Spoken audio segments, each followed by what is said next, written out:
my worst deal in real estate.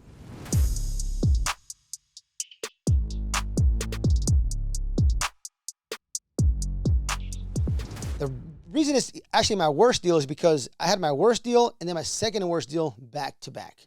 So my worst deal in real estate was I bought a house, split level, and I thought it was going to be a grand slam home run, but I didn't do my comps properly. I didn't see any split levels out there. Actually, not a split level, it was a split foyer. A split level, you walk in and then you go into the main floor, and then you can take a couple of steps, go to the second floor, a couple of bedrooms, or go down to like a basement, right? With maybe a bedroom and a big living room, right? That's a split level. But when you walk in, the kitchen's there, the living room's there. So still like, it's like a 2.5 stories, right? Or 1.5 stories. Now, a split foyer is different.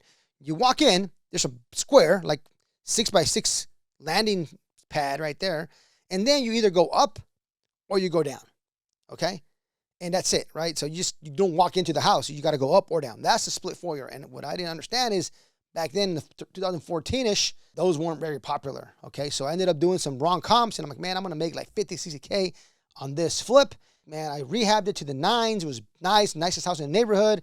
And I was going to come in lower than everybody else. It was going to sell in a day. Well, a day passed, a week passed, a month passed, 3 months passed, 6 months passed. It took me about 9 months, and I kept dropping the price. I ended up dropping the price about $120,000 until they finally sold. When it was all said and done, I lost, I don't know, $70,000+ on that deal. And it definitely hurt. If I could go back and redo this all over again, I would have just realized my mistake from the very beginning and listened to my agent, my wife, and I would have just sold it for maybe a break even, like, maybe a big chunk off. What happens when you have a property at $400K and you go 390, 380, 370, just keeps dropping? Like, nobody's going to offer you that anymore. They're going to keep offering you even less and less and less and less. That's what happened. I think I ended up having like a 320 and somebody offered me 280 and I took it, 285. I forgot what it was, right? Whatever at that point, I didn't care, right? Like, the train was leaving. There was no more girls to invite at the prom. So I had to do whatever I had to do. So I lost about 70+K on that deal, and it hurt. It took me 9 months. Lost money, lost sleep. When you have money stuck in a bad project, my money stuck there. I couldn't go do more good projects, right? So the lesson here is short-term pain is better than long-term pain. Short-term pain better than long-term pain. I should have just ripped the Band-Aid off, taken a hit. I might have broken even. I might have made 5K or 10K, right? Or maybe just lost 20. But hindsight's 20/20, right? Monday morning quarterback, as everybody says. And I should have done it, right? I should have done it. The worst part about it is I was doing another flip. It was a big ass house, my first luxury flip that I thought I was going to sell for $1 million. It was like 5,500 square feet. Kind of find out, we never measured it when we bought it.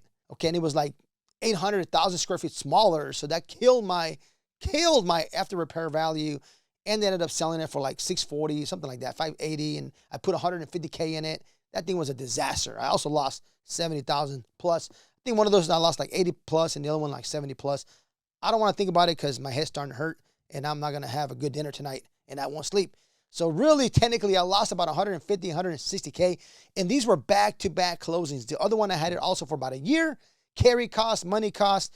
I pulled the plug on one. I pulled the plug on the other one. We closed the same month back-to-back, and I had to stroke checks at closing. You want to see somebody very unhappy? Have him stroke those kind of checks when they're flipping houses, right? When you're doing commercial, 70K, 150K, that's really nothing if you lose money on some of these commercial deals. And I'll do another video on that, like my worst commercial deals that I've lost money. Well, I haven't lost money, knock on wood, yet.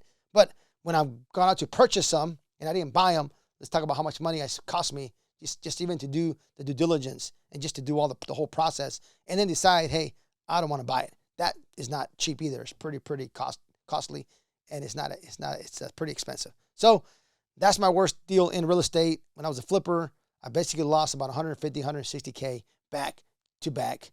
I lost my appetite. What do I say?